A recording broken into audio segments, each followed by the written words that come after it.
Todos, es un gusto maravilloso el estar aquí presente en el programa Transformación y Cambio, donde tenemos la oportunidad de comenzar este trabajo bellísimo de transformación y cambio, donde nos dedicamos a llevar a las personas a un nivel de entendimiento superior en sus vidas.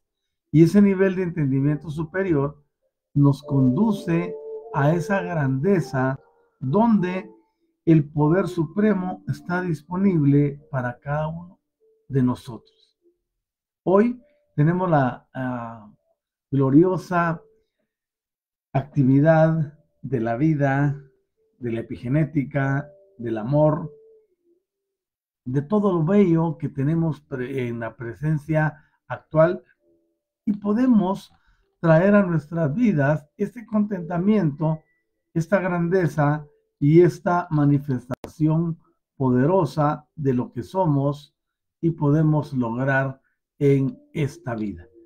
Yo les invito a que podamos hacer muchas cosas eh, con la información y llevarla a nuestro más elevado entendimiento. Así que, sin más preámbulos, vamos a entrar de lleno en nuestra transmisión y quiero hacer alguna ayuda a memoria de lo que estuvimos hablando el día eh, sábado recién pasado. Este programa se transmite los días jueves y sábado respectivamente para tener 2 veces a la semana una intervención de tanto eh, poder y del calibre de transformación y cambio para nosotros. Así que nos reunimos 2 veces a la semana donde hablamos de epigenética y este es el primer día. Vamos entonces a ir a estudiar algo de lo que vimos en el último en vivo y estuvimos tratando el caso de los trabajos que algunos neuropsiquiatras estadounidenses de la talla de Brian Díaz y de Kerry Ressler, ellos adiestraron algunos animalitos, algunas hembras de ratón, para que reaccionaran a un estímulo olfativo en especial como si fuese una señal de peligro. Y de forma muy sencilla y poco agradable realmente, aplicaban unas descargas eléctricas al mismo tiempo que los animalitos olían o detectaban el olor en cuestión. O sea, por ejemplo, un olor a, qué sé yo, un olor a, a metal, por decir algo, ¿ya? Y en el momento que le aplicaban la descarga eléctrica, estaban olfateando ese aroma, ese olor en el ambiente. Y lo que se obtuvo fue que, de forma sorprendente, las crías, es decir, los hijos de estos roedores hembra, reaccionaban con temor hacia ese mismo aroma, hacia ese mismo olor al que las madres fueron sometidas sin haber recibido jamás una descarga eléctrica que convalidara la programación que se les había dado a las madres en su cerebro. Entonces, aquí comenzamos a ver aspectos epigenéticos, porque lo que le sucedió a las madres estaba siendo replicado ahora en las crías. Y esto, vamos a ver algunos ejemplos ya en terrícolas. No digo humanos, porque ustedes saben que la palabra humano pues significa discordante y no me gusta estar hablando de más discordias de las que ya hay en el ambiente. Así que vamos para adelante y entramos en materia con lo que vamos a estudiar hoy. Entonces tenemos que el proceso epigenético va a afectar a la madre, pero también esta trasladará a la hija o a los hijos. el mismo asunto, como un sistema de mecanismo de defensa o de alejamiento en algo, o el temor. Esto es lo que me interesa más transmitir. El temor que se indujo o que desarrolló la madre también se pasa hacia los hijos. Y si lo vemos desde el punto de vista puramente terrícola, como nosotros como terrícolas, está muy interesante porque si una madre, por ejemplo, al estar en el periodo de gestación, es sometida a un gran estrés, a temor, a ansiedad, o es reducida su estima, qué sé yo, cualquier cosa, insultos, agravios, maltratos psicológicos, verbales, físicos, temperamentales, etcétera, eh, ese temor va a estar trabajando también en el hijo cuando éste ya haya nacido, porque la programación se da intrauterina. Quiere decir entonces que nosotros vemos ahora a muchas personas inhibidas, muchas personas con trastorno de estrés postraumático, y decimos, no, pues si ha tenido una vida tan bella, tan limpia, no pudo tener ningún problema, pero siempre estamos obviando lo que ocurre del periodo de la fecundación al nacimiento. Eh, Tenemos que darnos cuenta, y es muy fácil entender cuando nosotros hemos estado haciendo algo y esto nos lleva a desarrollar ciertas conductas. Por ejemplo, una persona que le tiene miedo a una araña, por ejemplo, que le tiene miedo a las aves, que le tiene miedo a la lluvia, o que le tiene miedo, por ejemplo, a la tempestad que se da como actividad climática, las tormentas que se oyen eléctricas hasta arriba en el cielo, y muchas otras cosas que podríamos hablar. En la desazón por algún plato en específico, por alguna comida en específica, por alguna fruta, por alguna bebida, etcétera. O sea, es un abanico de opciones que pueden haber que han estado afectando o que afectan a una persona, y todas tienen un carácter epigenético. Entonces lo que tenemos que investigar es, bueno, me está pasando esto, la causa es ¿cuál? Es A, es B, es C, es D, y luego teniendo la causa clara, comienzo a ver qué es lo que está sucediendo que lleva a que se produzca eso. Entonces aquí, o qué sucedió en este caso, ¿no?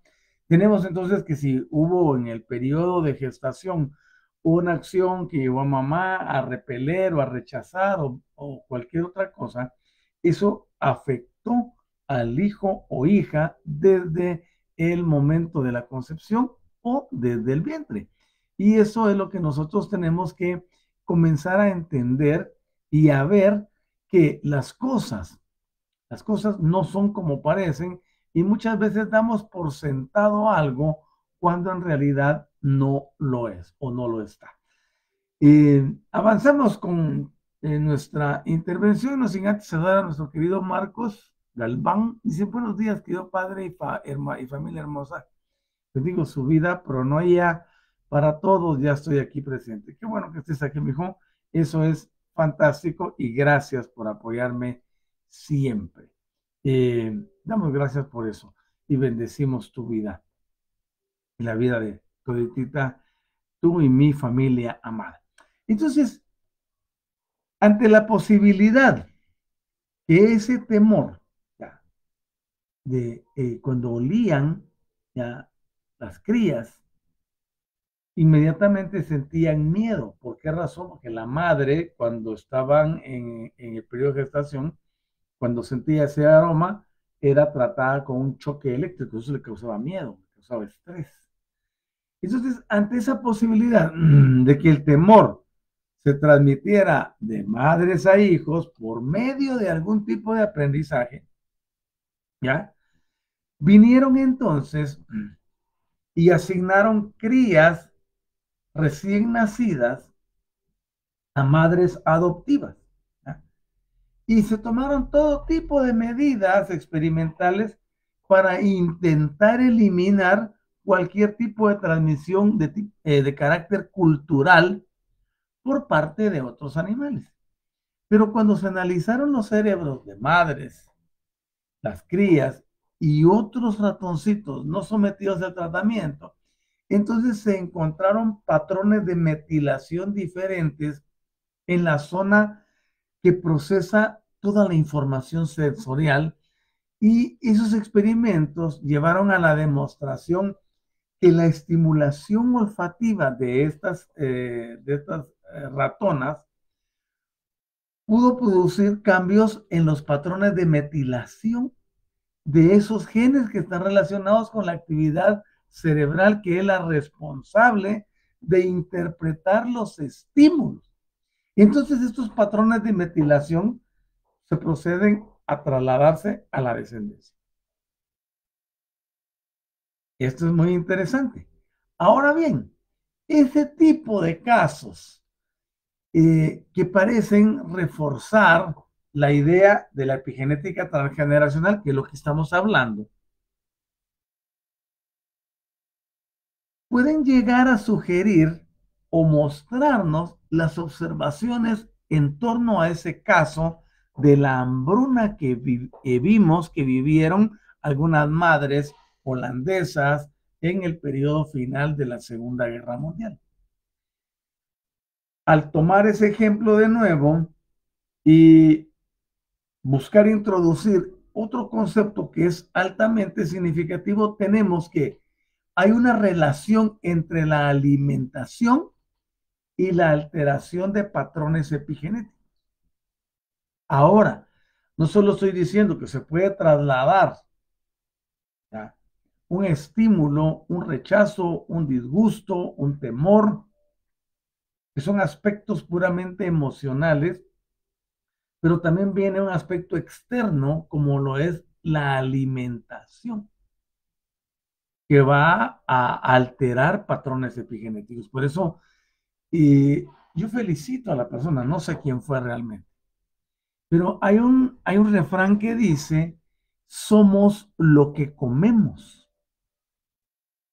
Somos lo que comemos, y tiene mucha razón, muchísima razón. Ahora bien, aquí entran aspectos de debate muy fuertes y que se deben de tomar en cuenta, como por ejemplo, ¿qué sucede? Y eso habría que estudiarlo, ¿no? ¿Qué sucede al momento de que aquí le decimos sacrificar? En algunos países lo hacen así. Dice, cuando le quitan la vida a un animalito para producir carne que servirá para alimentación. ¿Qué sucede en el momento que está el ser vivo dejando de existir? ¿Qué queda dentro del tejido del músculo que llamamos carne, que pueda trasladar un mensaje epigenético? Y ustedes dirán, no, pues que no somos de la misma especie, pero lo estamos consumiendo, ¿ya?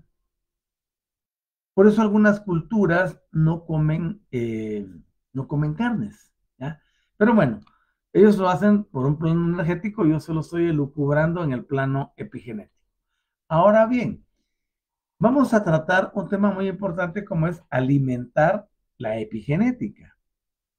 Cuando alimentamos la epigenética, tenemos que tomar en cuenta que antes de entrar en ese estudio del ámbito que está relacionado con la especie terrenal, terrícola, nosotros, no digo humanos porque ya les vuelvo a repetir, la palabra humano significa discordia.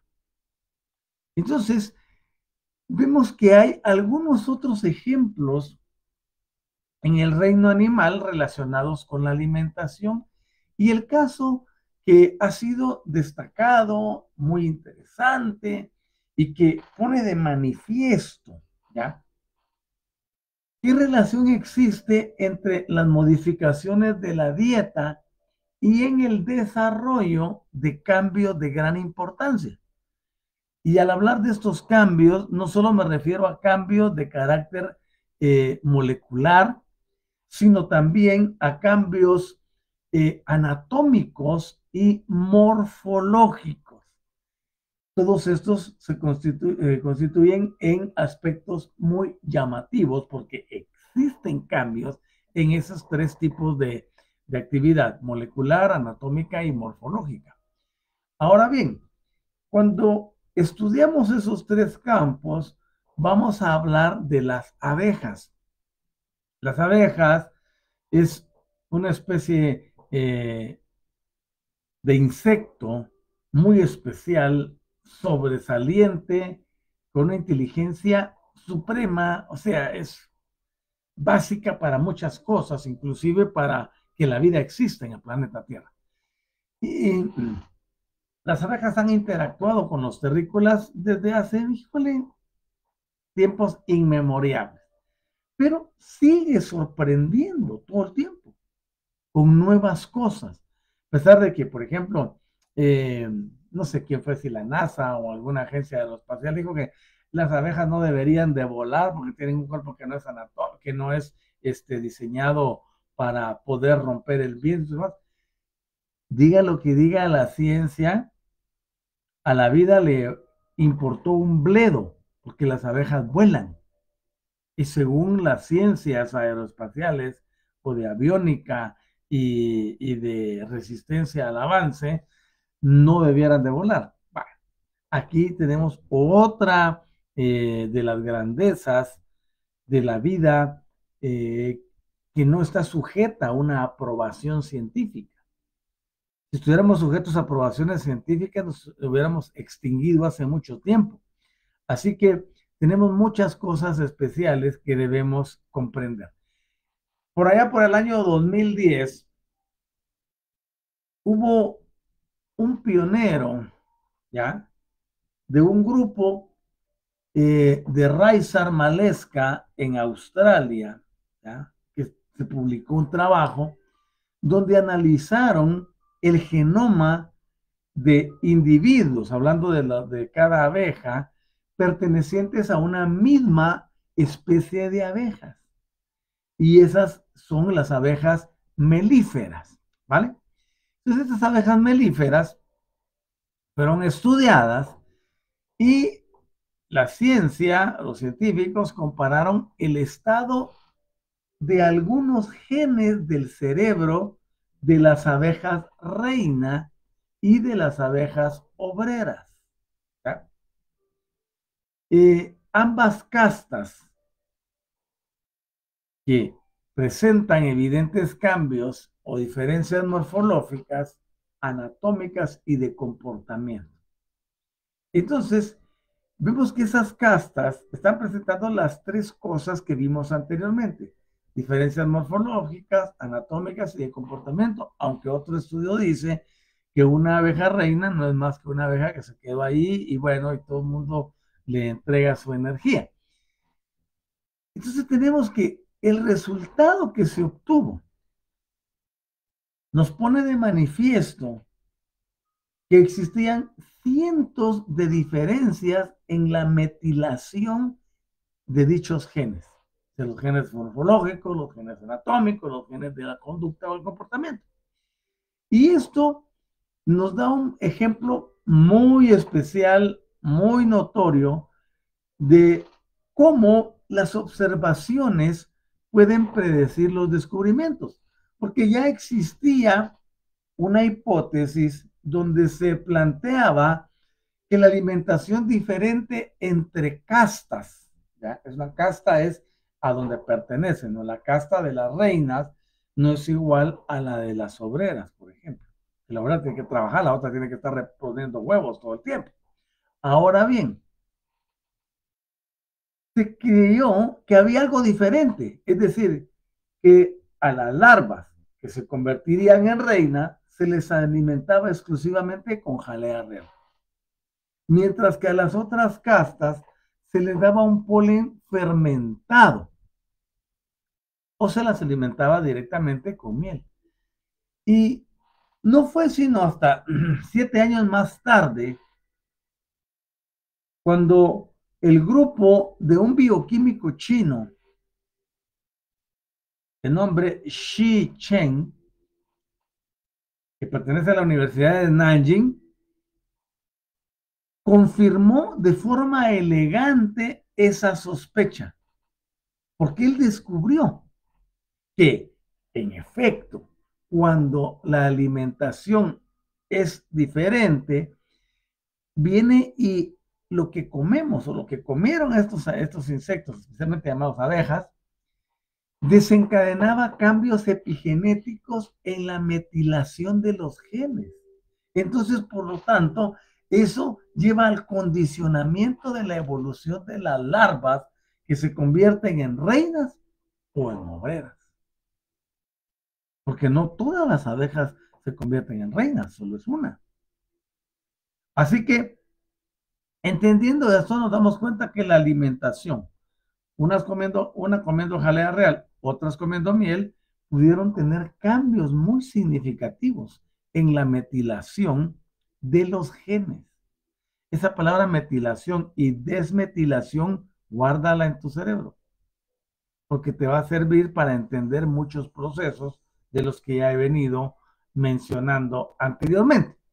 Ahora bien, un hecho que se descubrió es que posteriormente, ya, a esas observaciones que se hicieron, no era la jalea real lo que hace a una abeja convertirse en reina, sino que es el otro tipo de alimentación el que la convierte en obrera.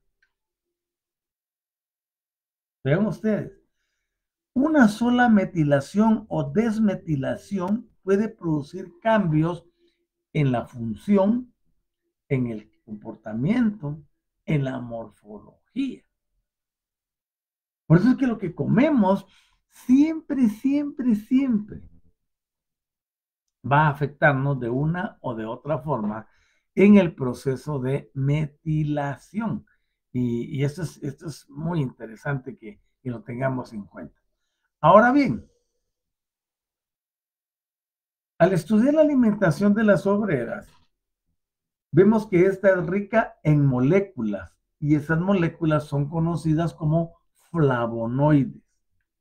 Y esas están completamente ausentes en la jalea real. La relación que se tiene entre la presencia de flavonoides en la dieta y la activación de los programas genéticos específicos es lo que convierte a las larvas en obreras. Entonces la transformación en reinas, un estado por defecto. O sea, ya como si viene un gen, un sistema naturalizado que va a hacer que la alimentación no cambie el estado de la que va a ser reina.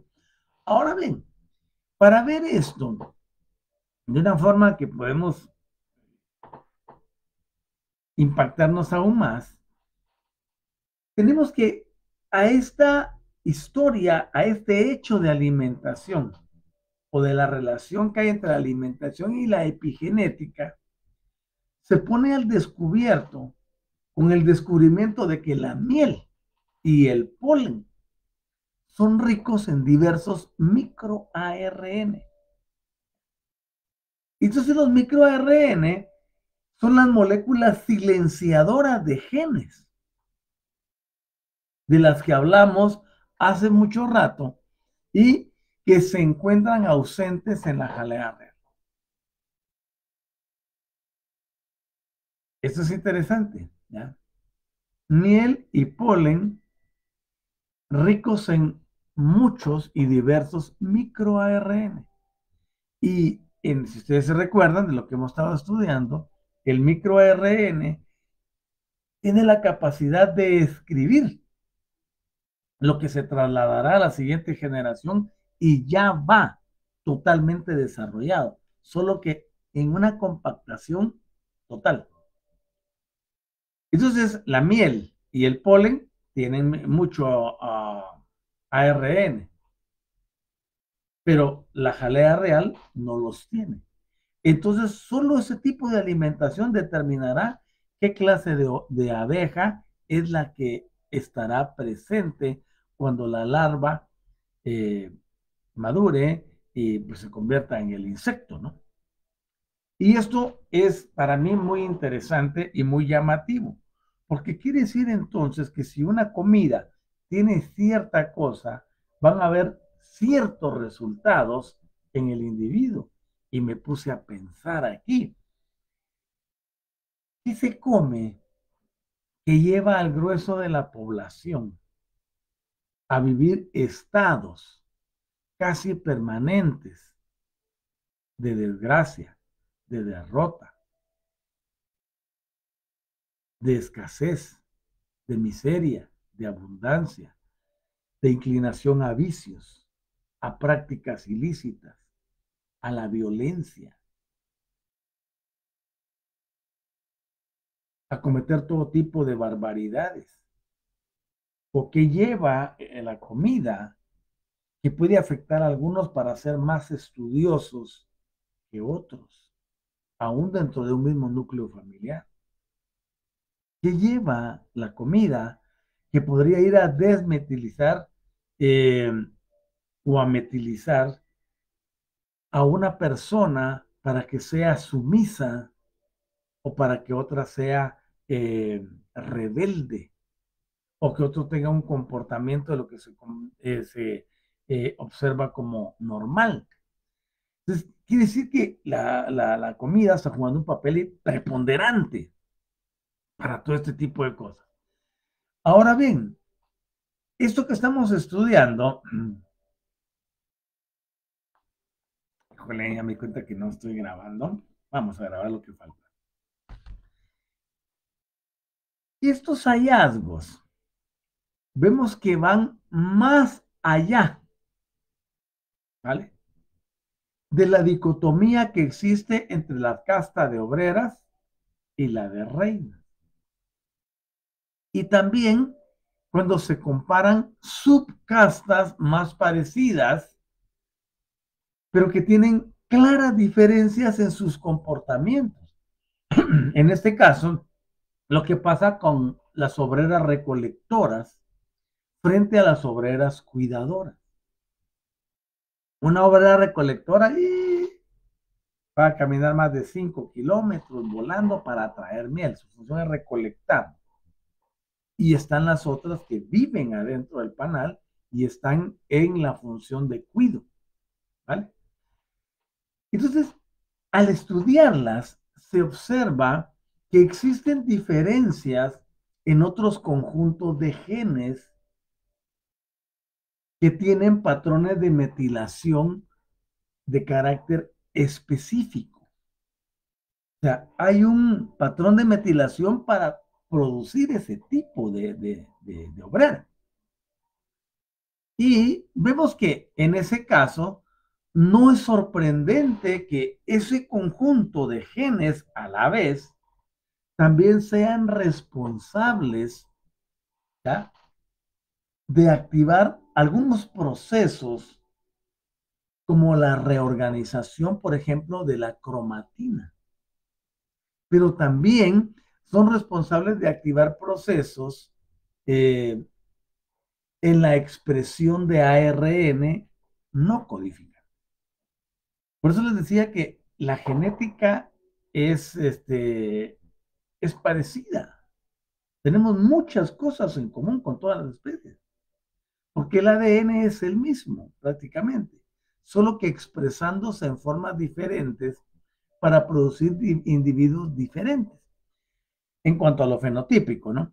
Ahora bien, llegamos entonces a ver que de forma efectiva los factores ambientales que son específicos para las recolectoras o para las cuidadoras van a desencadenar lo que llamamos el proceso secuencial de remodelación epigenética, que al final, ¿ya?, alteran la conducta de cada subcasta de abejas.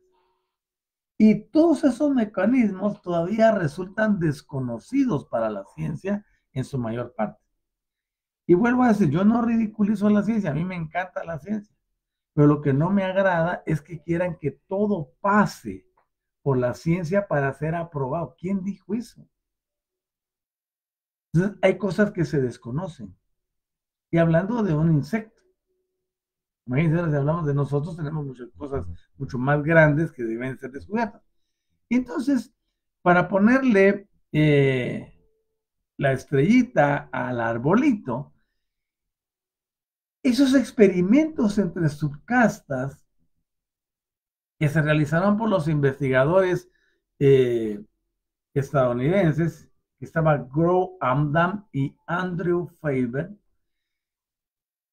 comprobaron que cuando se elimina de golpe, o sea, se saca todas las cuidadoras de la colmena, esto conlleva que una proporción significativa de recolectoras adapten su comportamiento para reemplazarlo. Luego, esta adaptación nos está mostrando que se reflejan, vean esto, en los cambios epigenéticos que ya se mencionaron. Entonces, cuando sacamos a un individuo de su entorno, vendrá otro individuo y tomará ese rol. Y eso puede ser muy dañino en varios casos, hablando de los terrícolas, por ejemplo. Se muere el papá. Entonces comienza como que el hijo mayor, si hay varios hijos, el hijo mayor, y si no alguno de ellos, o el único, asume el rol de padre y también de hijo. Entonces, hay cambios y se producirán cambios epigenéticos solo con la salida de un miembro de la familia. Esto es muy interesante de verlo. Teniendo en cuenta esto, nos damos por enterados que este caso constituye una prueba más de lo que se conoce como la plasticidad. Plasticidad es que puede ser moldeable, maleable, intercambiable de forma, ¿ya?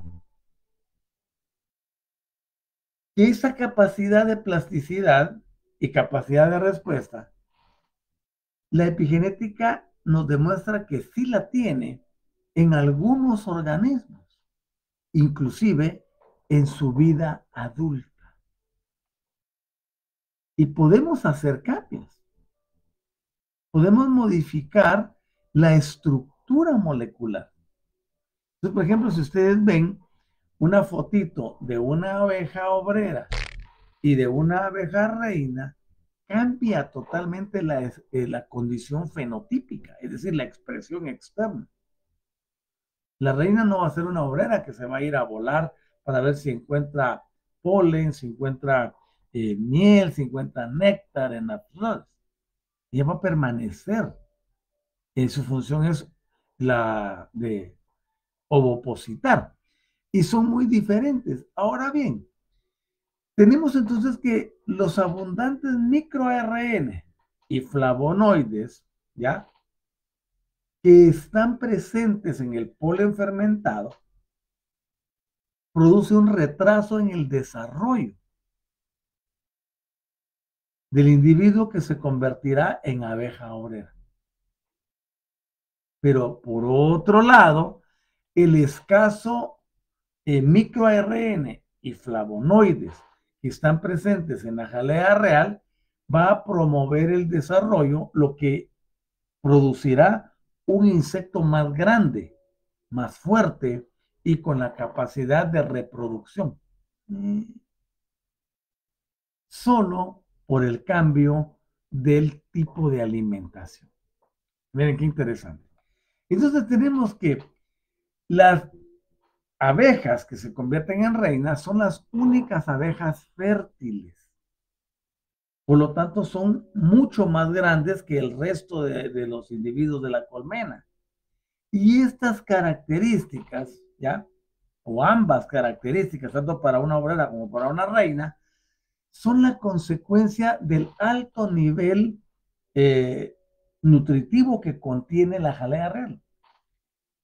Entonces los flavonoides y el microARN que está presentes en el polen y en la miel van a silenciar genes relacionados con el crecimiento y la fertilidad de esas larvas que se convertirán posteriormente en abejas obreras. Muy interesante, muy interesante.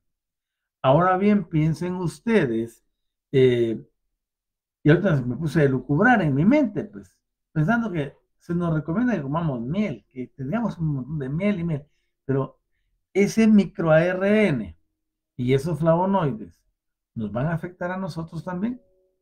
Es algo que no nos han dicho. Hay personas que comen miel y toman miel, pero así enormemente. Así que les digo, todo tiene su motivo de verlo, de analizarlo, de entenderlo y de buscarle solución. Seguiremos estudiando y veremos qué nos depara este estudio en particular. Ahora bien, al ver este ejemplo tan sobresaliente que nos dan las abejas, nos quedamos con la relación que es, pero evidente a todas luces, entre la alimentación y los cambios epigenéticos que desencadenan. Imagínense que solo la sustracción de microARN y flavonoides produce una abeja reina, pero la adición de microARN específicos más flavonoides produce una abeja obrera. Pensemos eso en función de nosotros. ¿Por qué nacen algunos niños más pequeños que otros? ¿Por qué unas personas tienen estaturas diferentes? ¿Por qué hay tantas complexiones físicas distintas? ¿Qué habrá pasado ahí epigenéticamente? ¿Por qué tienen gustos diferentes? ¿Cómo la epigenética fue utilizada por los llamados erróneamente dioses para manipularnos? Por eso es que yo siempre voy, yo no tengo nada contra ningún terrícola, lo he dicho categóricamente. A mí no me interesa absolutamente la posición, el cargo, el rango o lo que se ha inventado la raza de rico. Me interesa saber quién está detrás manejando todo eso. Y son entidades no terrenales. Ok, hablamos con mi amigo ayer en la mañana y al tocar temas de esta naturaleza, él es muy estudioso también. Eh, Me dice, no, es que tenemos que denunciar públicamente a estos y no sé qué. Dije, no, a mí no me interesa. A mí no me interesa. ¿Por qué razón? Porque yo no voy detrás de lo que hace el hombre o la mujer. Porque todos, de una forma u otra, fuimos alterados epigenéticamente para andar en guerra, en disensión, en adversidad, comiéndonos los unos a los otros, destruyendo al planeta, haciendo tantas cosas horribles. Epigenéticamente y genéticamente nos condicionaron. Y para variar, todos estos fueron ingenieros genéticos, ¿no? Pues, ¿qué pasa? Así que no tenemos nada contra ningún terrícola, porque los terrícolas somos iguales. Ya seamos enanos o gigantes, somos iguales. Pero existen patrones de metilación y desmetilación, aspectos alimenticios que nos llevan a ese tipo de circunstancias y que se activan específicamente. Hay que tener mucho cuidado, pero sigamos estudiando. Entonces tenemos que, si la comida de algún modo puede llegar a reprogramar las células en insectos, ¿será que puede darse algo parecido en organismos distintos? Y aquí es donde comienza nuestro estudio. Eh, ¿Acaso lo que comemos? Esa es una pregunta muy seria. ¿Será que lo que estamos comiendo tiene la capacidad de cambiar lo que somos. Oigan esto. ¿Será que tiene la capacidad de cambiar lo que somos, aquello que ingerimos como nuestra alimentación? Entonces, viene a nuestra mente el recuerdo de la enseñanza sobre el caso de la hambruna que se suscitó en Holanda a finales de la Segunda Guerra Mundial. En ese caso, estuvimos viendo que la falta de alimento en las madres gestantes que sufrieron tan terribles condiciones produjo la activación y la secuencia y las en serie de mecanismos moleculares. ¿Ya? Entonces los mecanismos moleculares en esas madres gestantes que padecieron ese periodo largo de hambre en Holanda a finales de los años 45, de 1945, procedió a transmitirse a su descendencia. Entonces, es imperativo ponerle atención a eso. Por eso, para mí, el hecho de la procreación deberá ser algo muy estudiado y prepararse mentalmente, emocionalmente, materialmente y en el entorno para recibir a la nueva criatura.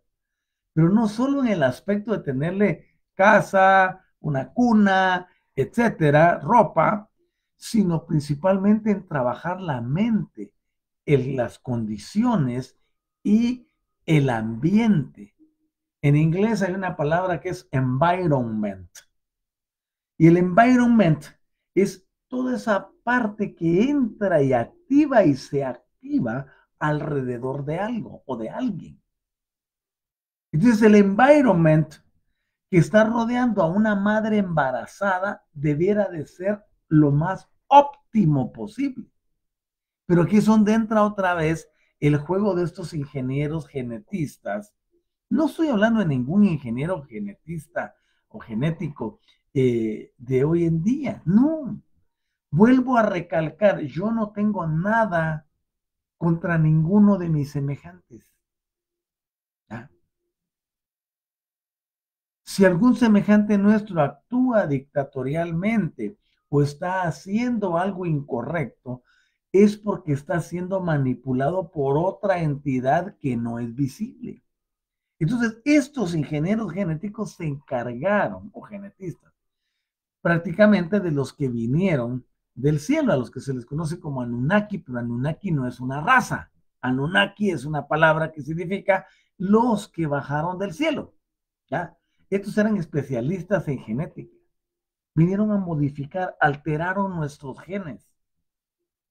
Por eso es que nosotros tenemos genes o genética pleiadiana, tenemos reptiliana, tenemos de estos Anús, no es el Anús porque eran del cielo, ¿no?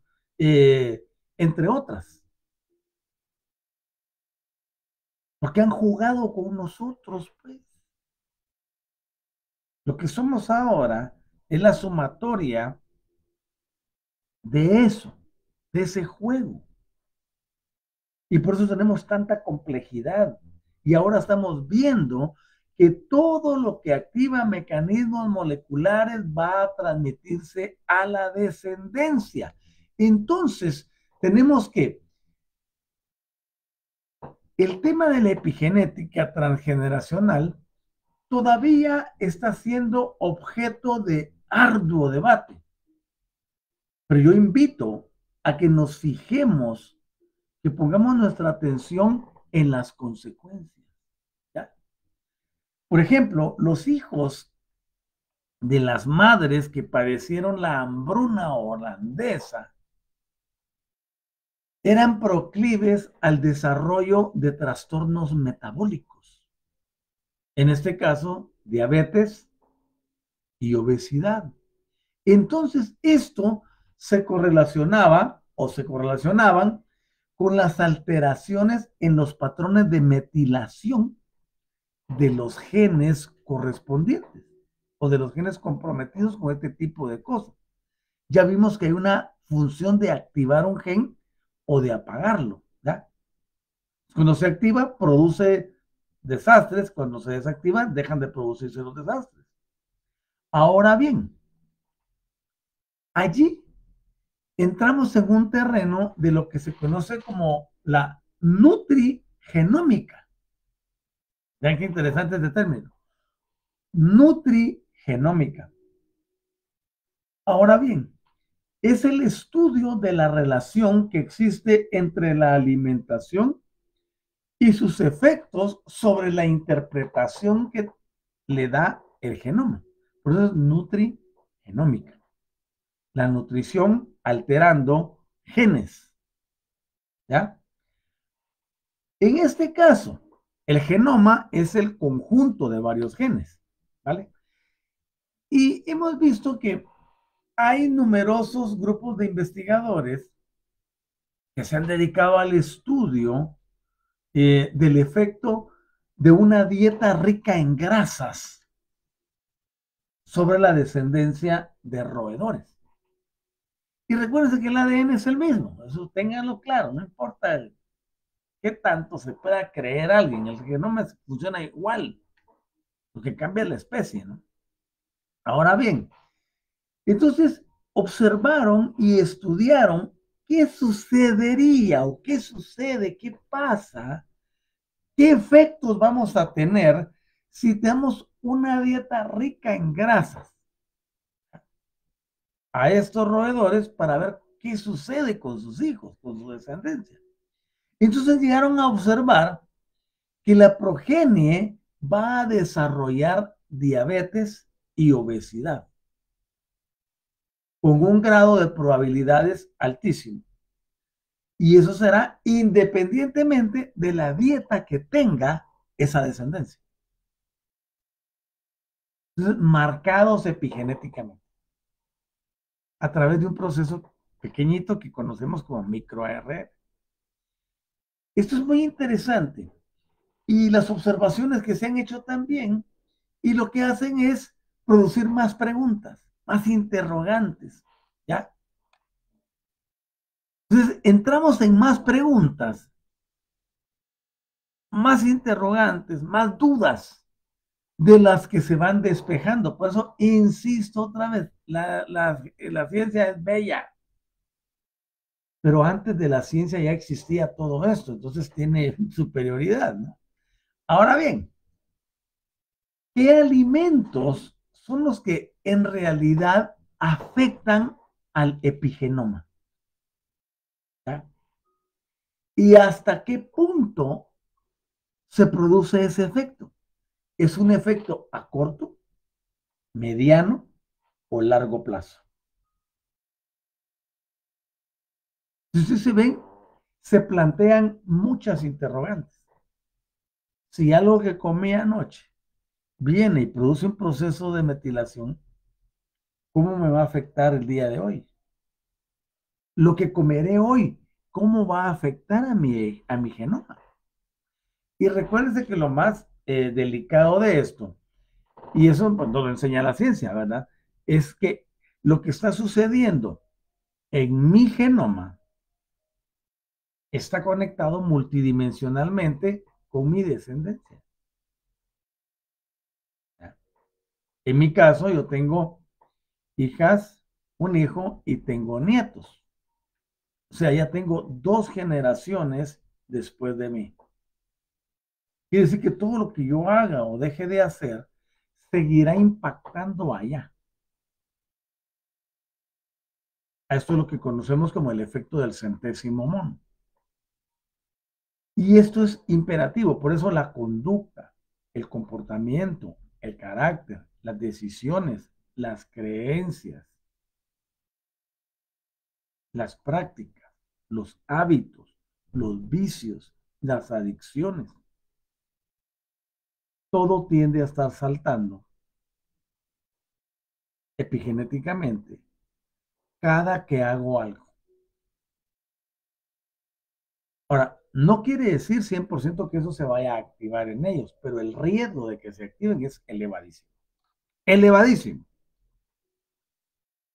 Entonces, no se puede decir exactamente de esos efectos a corto, mediano o largo plazo, pero hay algunas explicaciones generales a ese respecto.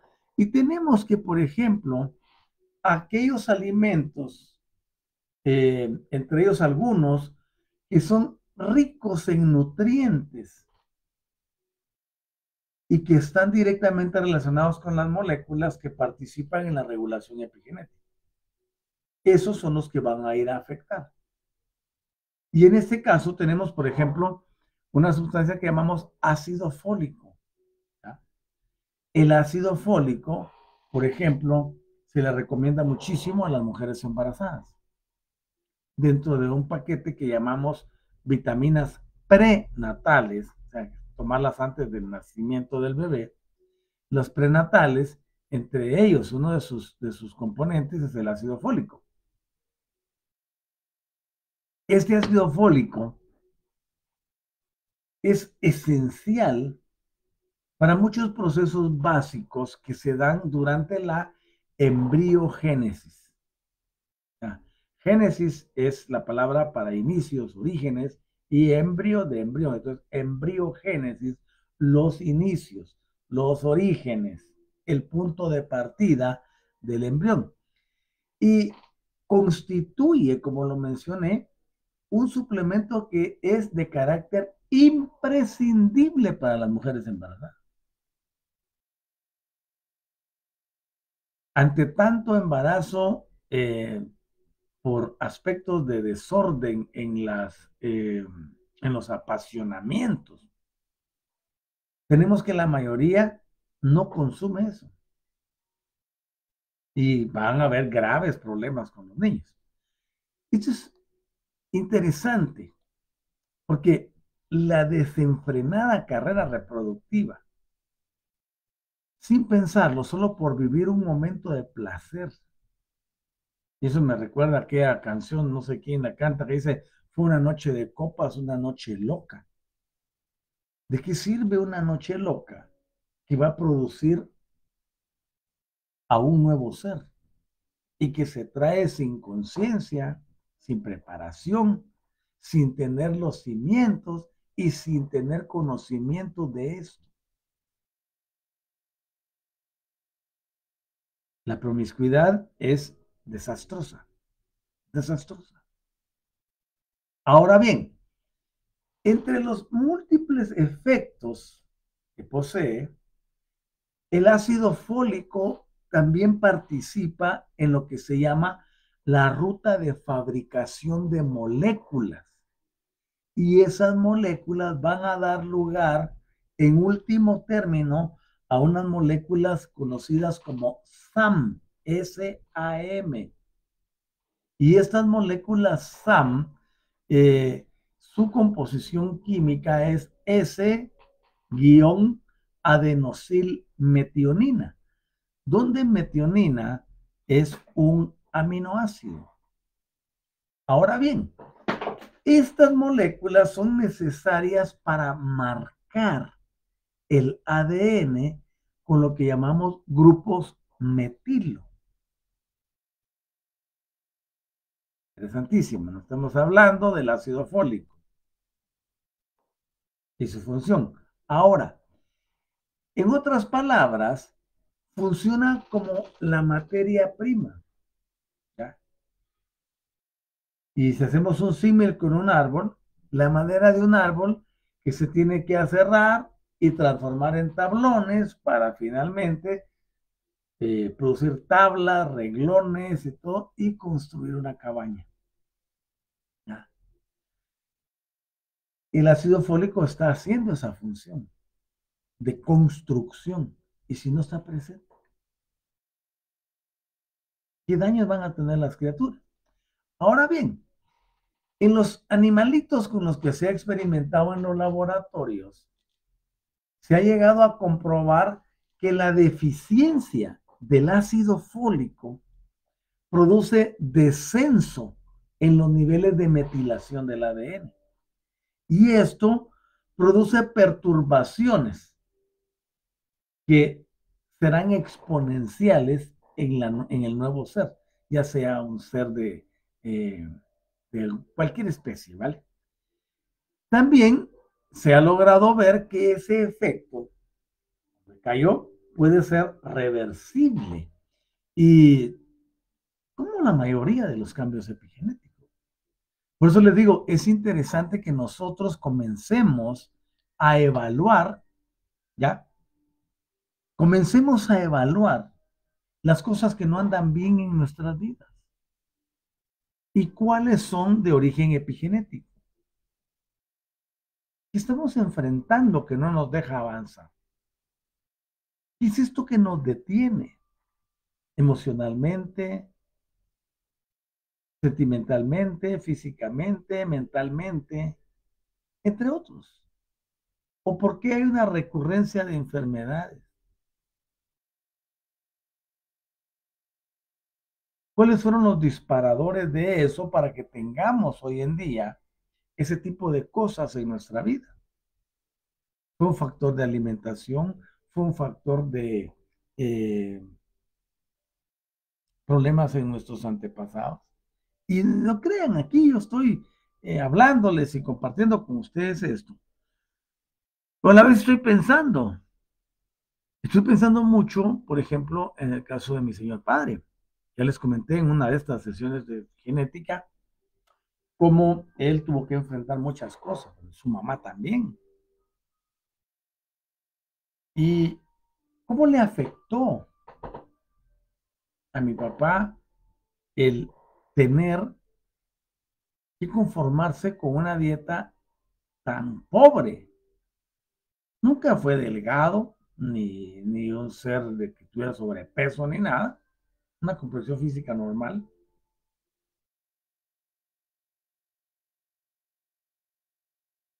Pero ¿qué pasó internamente? ¿Qué hubo allí que nos ha afectado a nosotros los Maldonados? Y yo estoy pensando en mí, en mis hermanos, en sus hijos, en mis hijos.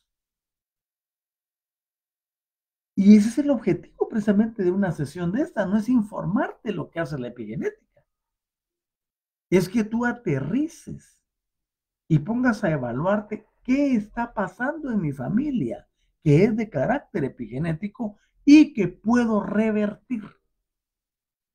Porque eso es lo interesante, poder revertir algo y no quedarse solo esperando a que las cosas sucedan, como lo hace la mayoría de la población. La mayoría de la población dice, es que este es el destino, eso es lo que me tocó vivir, así están las cosas, yo nací aquí y aquí me voy a morir. Eso también es un problema epigenético, el conformismo,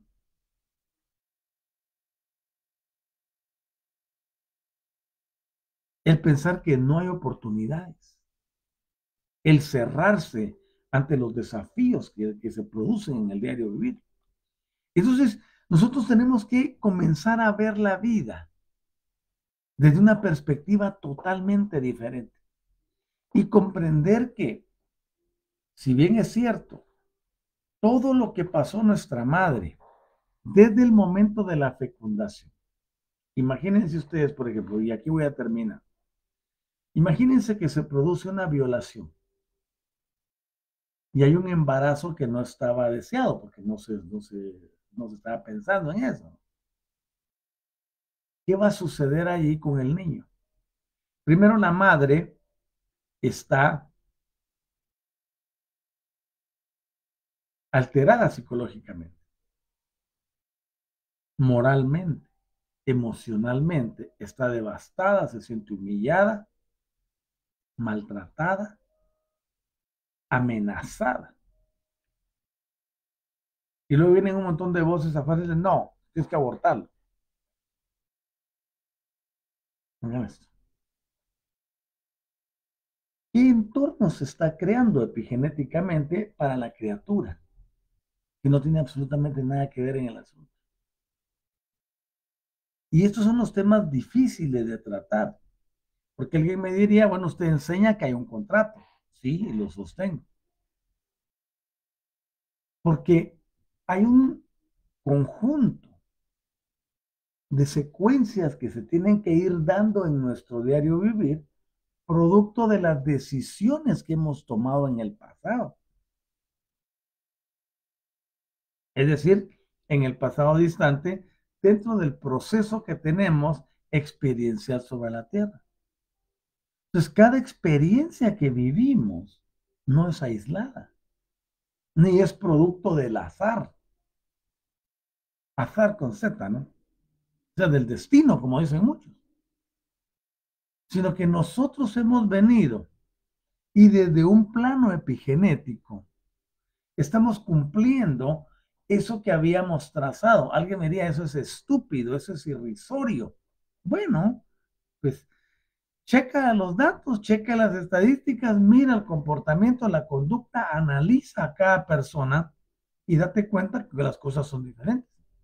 Entonces, a priori, muchos dan su punto de vista. Y estaba leyendo lo que decía un escritor famoso acerca de las opiniones. Nosotros no queremos opinólogos, queremos hechos. Y si hay algo que está pasando, no es porque se dio la casualidad. Hay algunos sistemas que no se han corregido. Y aquí entra uno de ellos que se llama ley de causa y efecto. Tú puedes creerte que eres el maravilloso, que no has hecho absolutamente nada, posiblemente en esta existencia, pero ¿qué hay en las otras? Y como todas están en el quantum en presente,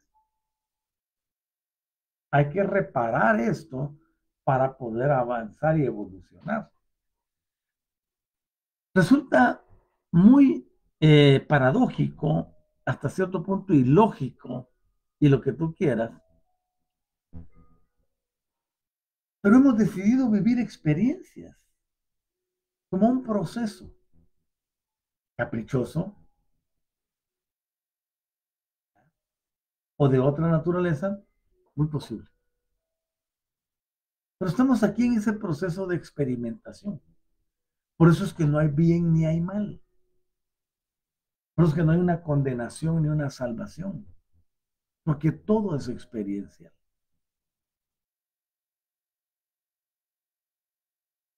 Muy probable que en existencias anteriores hayamos dañado mucho y en estas somos tan pacíficos y tan reconciliadores. Si no, ¿cómo se explica el hecho de tener personas tan contradictorias e individuos con acciones tan prepotentes, arrogantes, dictatoriales, subyugadoras? Y todo eso viene de algo que conocemos como la línea regia,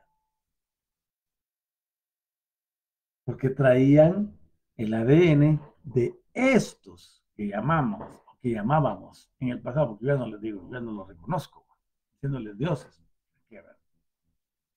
Ahora, cuando uno entiende el englobe total, se percata de que las cosas no son como parecen. Yo quiero agradecerles por haber estado conmigo en esta mañana acompañándome, hablando de este tema tan especial. Y sería ideal escucharles, leerles. Quizá para muchos dirían, no, yo pensaba que me iba a hablar del Atlas, del 3 y Atlas. Yo pensé que me iba a decir de cómo están los aquí. A mí me interesa trabajar lo que está en tu interior. Yo le decía ayer a mi amor, independientemente de todo lo que haya sido o lo que pueda llegar a ser, lo único que cuenta es el presente y de eso voy a hablar en la cátedra de esta noche. Lo único que cuenta es el presente.